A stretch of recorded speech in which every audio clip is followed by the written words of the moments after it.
Good afternoon, everyone, and welcome to A Cup of Hope with Hope Against Trafficking and the Michigan Abolitionist Project. Before we get started, I'd like to go over a few items so you know how to participate in today's event. You're listening and you're using your computer's speaker system by default. If you would prefer to join over the phone, just select the telephone in the audio pane and the dial-in information will be displayed. You will have the opportunity to submit text questions to our panel by typing your questions into the questions pane of the control panel. You may send in your questions at any time during the presentation. We will collect these and address them during the session. Please welcome today's panelists. We have Hannah McPeak, who is the Director of Education for Hope Against Trafficking.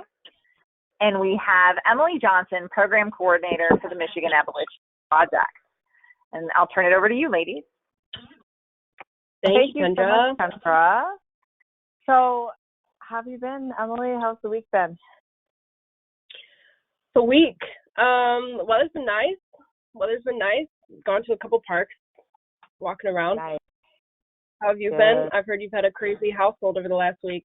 Yeah, it's been a little bit nuts. I gotta admit. But, you know, it kind of, you just sort of have to go with the flow and be flexible and, you know, but I'm excited to be here with everybody today to talk about, to talk specifically about lures, the lures of predators. But, you know, before we dive into this specific topic, let's provide some background and talk a little bit about human trafficking and manipulators, traffickers, vulnerability, things like that, because I think that having that discussion before is really important as we then lead into this discussion about lures. And so Emily, would you like to share a little bit about human trafficking? What is it? And Yes. So human trafficking is often described in a three-part model. It's called the AMP model. So human trafficking occurs when a perpetrator, often referred to as a trafficker, takes an action and then employs the means of force, fraud, or coercion for the purpose of compelling the victim to provide commercial sex acts or labor or services. Just with that being said, so force, fraud, and coercion are really the three elements that drive human trafficking and how that manipulation occurs. And then just to mention real quick that you do not have to prove force, fraud, or coercion if a minor is involved, because obviously a minor cannot legally consent to that activity. I did also just want to touch briefly. So this segment today, we're really just doing some background information on really what are the recruitment, how are people recruited into human trafficking. So I did want to explain also who are the traffickers and who are these people, why do they do it?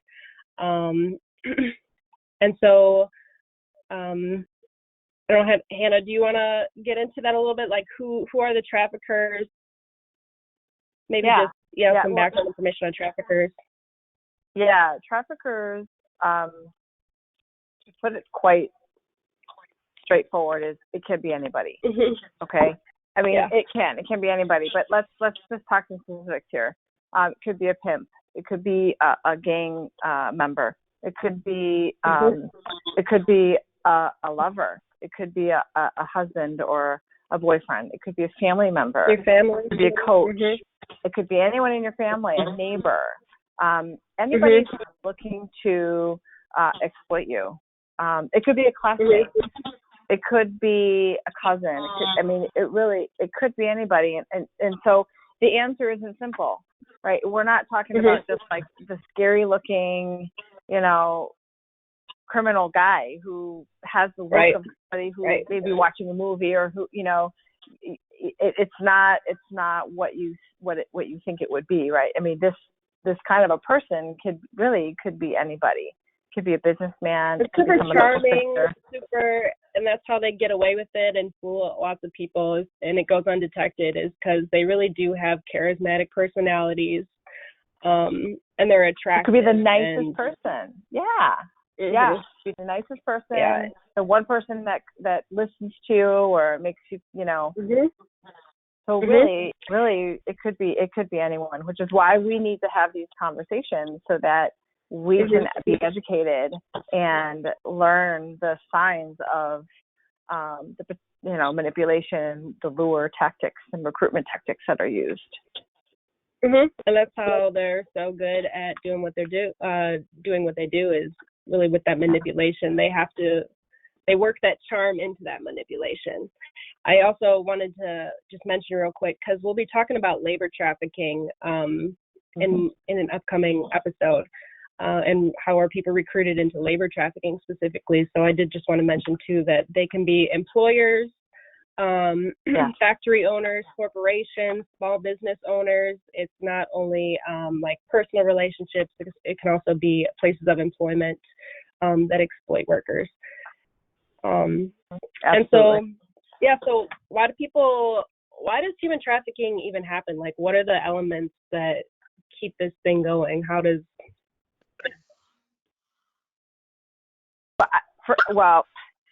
One thing that comes to mind is unfortunately it's lucrative.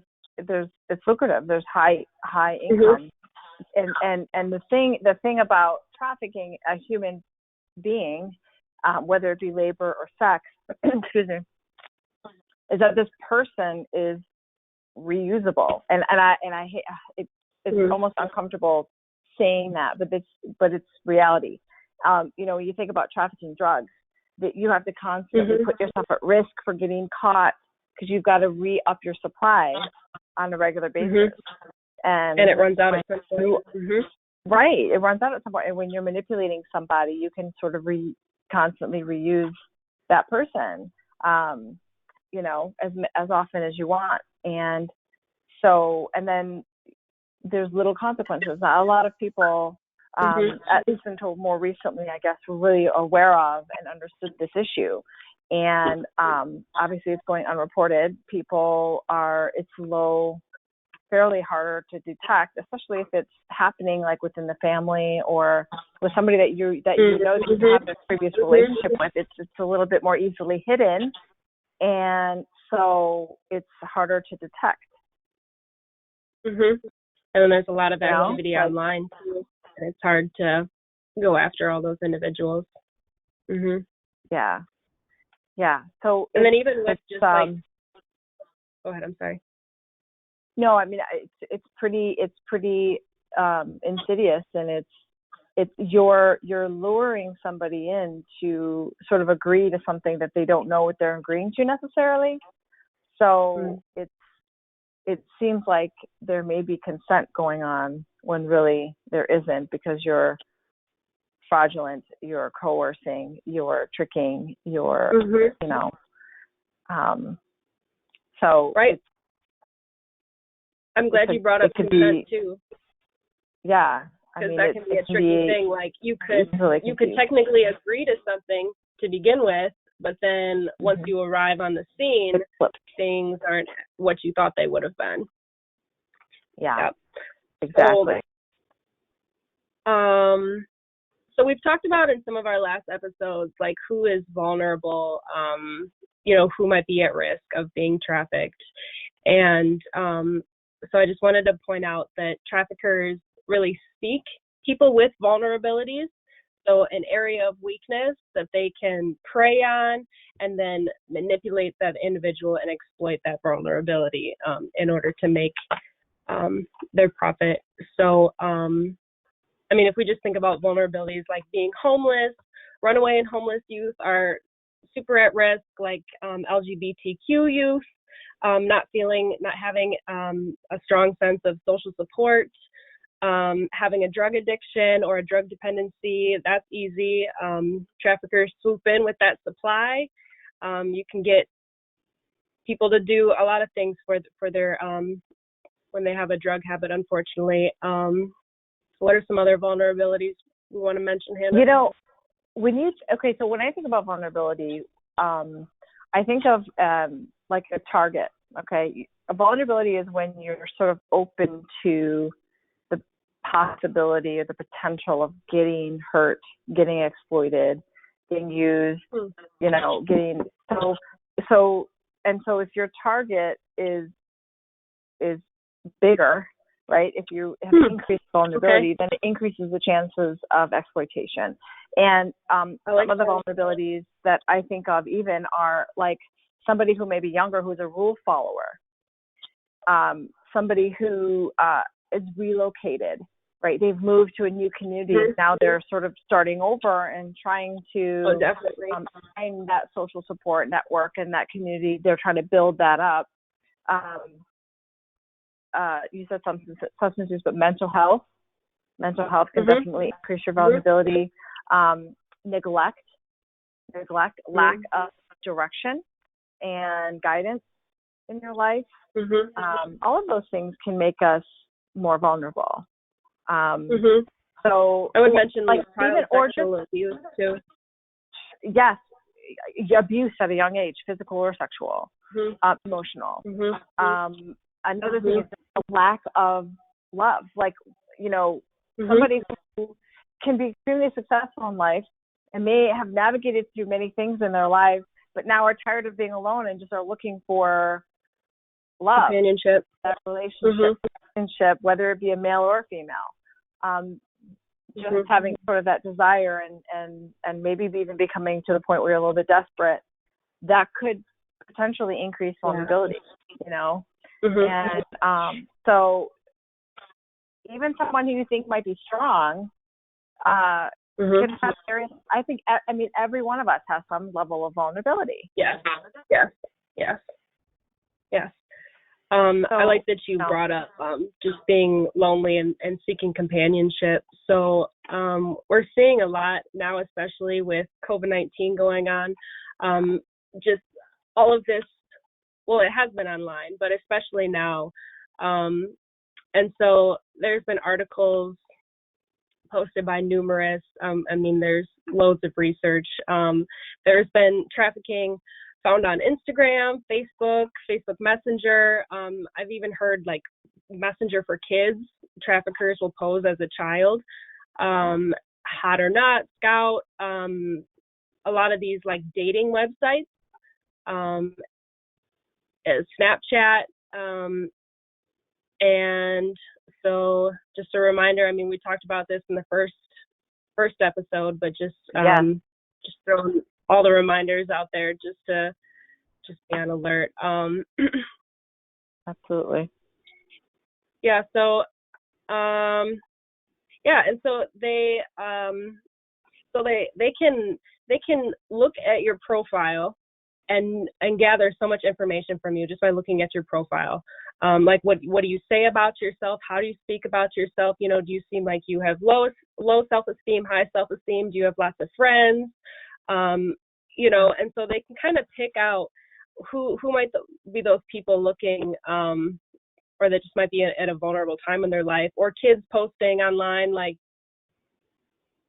like, I hate my family, I just want to have fun and blah, blah, blah. No one understands me, especially like feeling like they had no one to talk to. And that trafficker, that predator will swoop in and be that, provide that, and be that person that they need at that time. And that's why, that's another reason why human trafficking goes undetected so often, is because these victims, the level of manipulation is so deep that these victims truly feel like this person cares about them. Like they're the only person in their life right now who cares about them and is showing them that love and support that they may never have received. And so for you to kind of point out to them, hey, like, you know, they're not treating you, or, you know, A, B, and C, you know, this could be exploitive. This could be, they're like, what? No, like we're in this together. We love each other. Like this is, just throwing that so level of. Yeah, no, that's huge. You just led right into like one of the first lures that come to mind for me. And that's the whole, what they call like boyfriending, or, you know, like falling in love, right? That false sense of love in a relationship, and like it could be over the internet, a relationship that develops that way, or even live. Like, you know, there's some traffickers that will go out, manipulators. I mean, it may not lead to trafficking, it could lead to abuse, mistreatment, whatever it be. But if somebody's out there seeking out, specifically looking for people who have vulnerabilities, you could find like that in the mall. There's people that will go to the mall and sort of like shop out who's not making eye contact, who is sort of the shy one, who's the one that looks, they have some photos where they come in and like use flattery and maybe hit on somebody and say, oh, you have beautiful eyes, and maybe sit with them, or find someone who's alone and begin that sort of natural way of meeting somebody, right? I mean, or in the bar or wherever it is. And then you exchange phone numbers, and then you start texting, and then you start developing this relationship, you know, and you think and you start dating, and then but I tell you what, almost every time though, there is a point at which something turns in this relationship, and it turns into something different. The comments start to change, the feelings that you have, like those small little hints that get dropped. But that's how it oftentimes with this specific lure tactic, boyfriending, or, you know, lover boy, some will call it lover boy, or girl.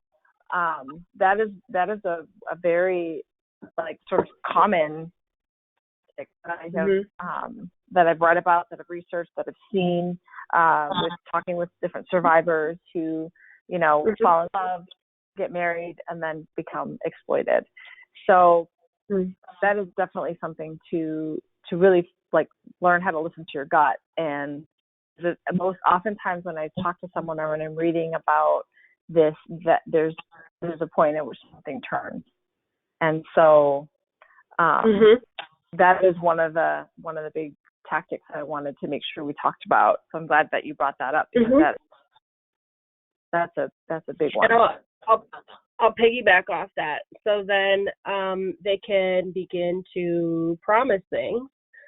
So or maybe that's how they start out. And so we hear about this with like modeling agencies, like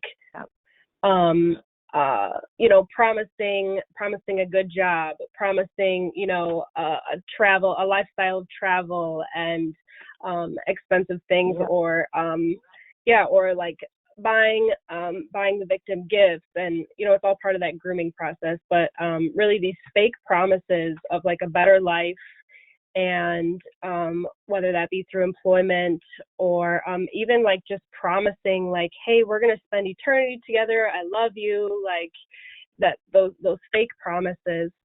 And often, I mean, we say this all the time, if it sounds too good to be true, it probably is.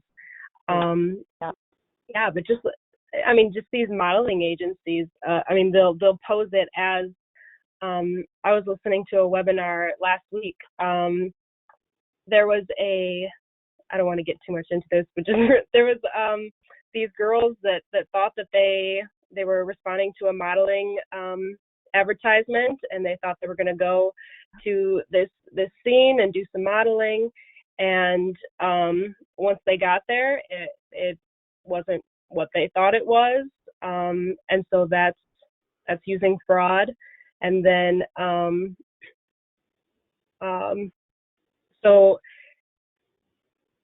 then I'm just reading. So there's also, just to continue the conversation, there's also, so then we were talking about like boyfriends, and then how they'll kind of like provide for a need. And so like you said, like that love and affection, you know, filling that void. But then also like if it's someone who's homeless, like providing a place to stay, providing food, maybe buying gifts again. And so then you had mentioned like at a point it turns. And so that could be one of the points where it turns, is like, hey, I've given you a place to stay for the last 6 months. Right. And I'm going to need you to start paying me back for this. And, you know, this is a way that you could do this. And I've got 3 guys that are willing to pay, you know, $100 an hour, or whatever it may be. And so when you were talking about when things turn, that's a common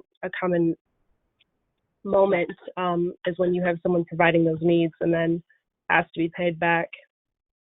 Yeah, absolutely. another is like recruitment for I just kind of piggybacking off of what you were saying about the modeling agency. A lot of companies or different people will post like a really lucrative job or a false, job posting that just looks too good to be true. And I tell people, if something looks too good to be true, it is. I mean, oftentimes it is. And making so this much an hour. Right, and make sure, and it's simple stuff, but make sure that when you're seeing job postings, to vet the company, to make sure that you're doing the research and maybe even running it by somebody, an adult or a friend, somebody who you can sort of bounce some of this stuff off of. That's always something I'm always telling people, like just because you don't know if it's a lure tactic, right? You don't know if it's some sort of recruitment for something, for something false. And then another lure tactic that I've seen that you kind of brought it up a little bit, Emily, was like a bondedness. So yeah, it's filling a need, but like being drug bonded, right? So like, somebody who has that sort of vulnerability of substance use, someone saying, hey, I got a way to help you maintain your fix, or to help you access the drugs that you need or access whatever it is that you need. Let's just, you just have to do this for me, or let's meet up here. And now you've started sort of this, whether it be you need to go and sell these drugs and bring back a certain amount of money, or sell your phone, have sex with me, and then I'll provide this. However it's done, you're bonded to something through this addiction, and they're exploiting that in that manner. So they're sort of like they're hooking you up. They're your provider.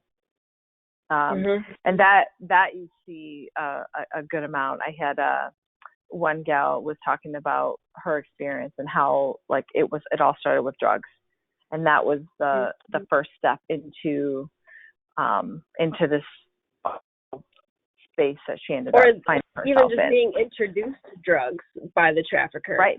Oh, hey, you're dealing with this and this with your family. This will help, take the edge off and, and getting them hooked on. I've heard of traffickers scouting, clinics,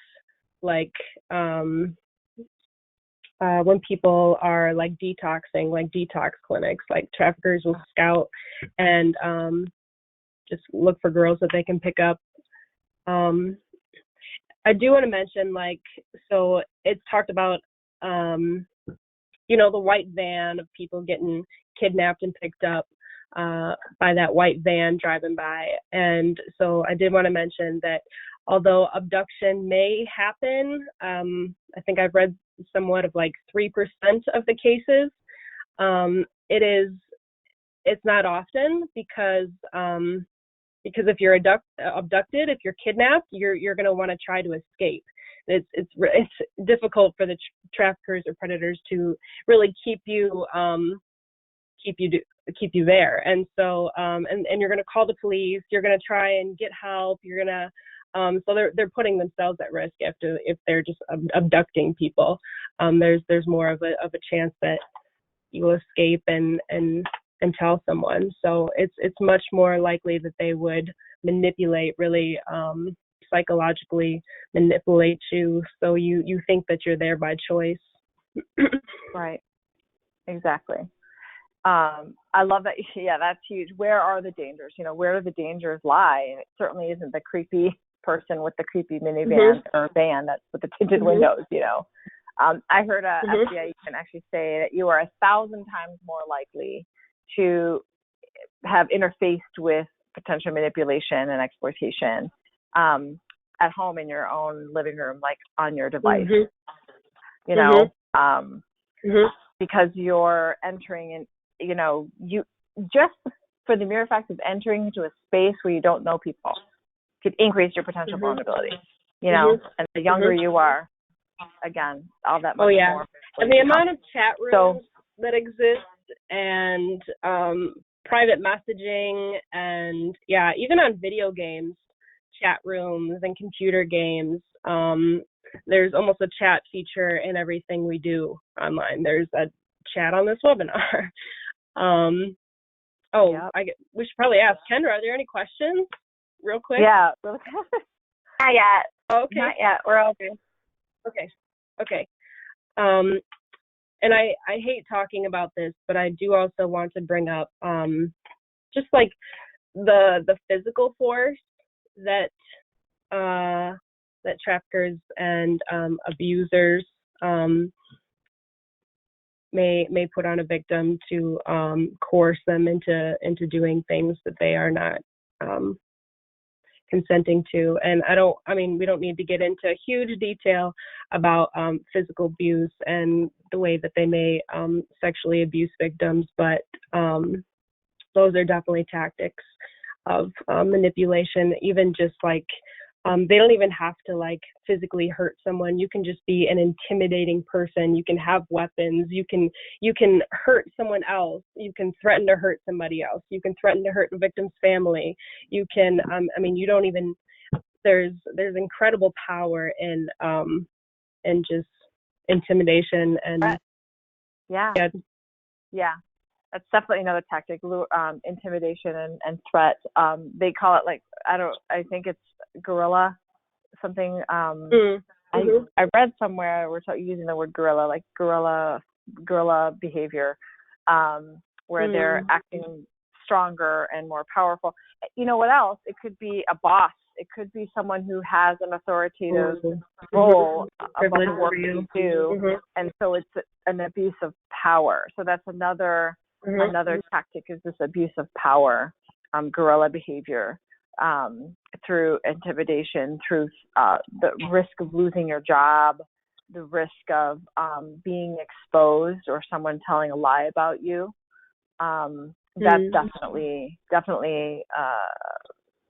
gotten a lot of people in trouble, kind of stuck in a bad space, and is sort of and it works. And that's the thing, like a lot of these tactics work, and we just need to continue to create spaces like this and dialogue about these issues so that people are talking about it and they're paying attention and their eyes become aware of what they're seeing. That's the big, if we can get our eyes aware of what we're seeing. Go ahead. You guys talked about grooming, and you talked about how good these people are and that they're pretty smooth. And okay, so I have loved ones that are, little bits and things like that. So they are, how do I tell that some of this stuff is going on, or if this stuff is going on as a bystander? Because, again, if they're that good, they're going to be trying to fool me along with it anytime I'm around too, correct? That's a good question. Yeah. Yeah, it's a very, very, very good question. I think as a bystander, somebody who, like you were saying, you have little ones that, as somebody watching, I think you can almost be more objective, though. You will always be more objective than the individual that's being interfacing the potential lure. So that is one thing that I want people to be confident about. You may not necessarily be able to detect changes with a stranger or maybe with somebody you don't really know, but somebody that you're close to, there are signs. There are, you will be a little bit more on the objective side of things, where something will trigger you maybe to think, okay, who is this person and why are they asking me that question? It's and really the biggest thing, especially for someone who's watching someone that they love that maybe wants to protect them or whatever, it's engaging in those conversations with them. You can't really impact somebody unless you're like there, available, unless you're having conversations with them, and unless you're like creating safe spaces for them to talk to you about those kinds of things, like with your kids or with your friends or with your sister or with your, with the people that was the other question. The other question that I had. That was the other question that I had is, some of these tactics that you're talking about. One of the things that Emily, you had mentioned was the rule followers and telling them that they're going to get in trouble if they don't follow those rules and stuff like that. How do you create that safe space when they have a personality that is that is a rule follower, that automatically goes to, oh no, I'm going to get in trouble. I don't want to get in trouble. I don't want anybody to find out, because a lot of the stories that I've read about trafficking, that seems to be the lure that works really well on a lot of kids. So how do you create that safe space and let them know that they're not going to get in trouble? Because there's things that they're going to get in trouble for, that they should get in trouble for, because there should be some, consequences as a kid, so that they learn to do the right thing. But how do you create, what are some of the best ways to create that safe space so that they know that if something like this happened, that they wouldn't be getting in trouble for it? But I can say number one is time invested with them. 2 is conversation.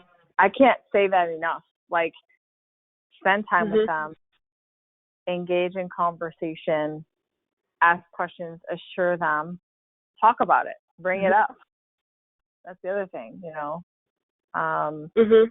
talking about like not getting in trouble, talking about what are the things that are appropriate and not appropriate for you to handle on your own as a youth versus what the responsibility that you have as the adult in their life, And if you are putting parental controls on their devices, that it's not because you don't trust the kid, it's because you don't trust, people out there in the world.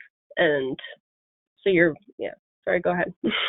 Yeah, I mean, that's what it's all about. It's about conversations. It's about communicating and being available and sort of being all up in the space of the kids that you love.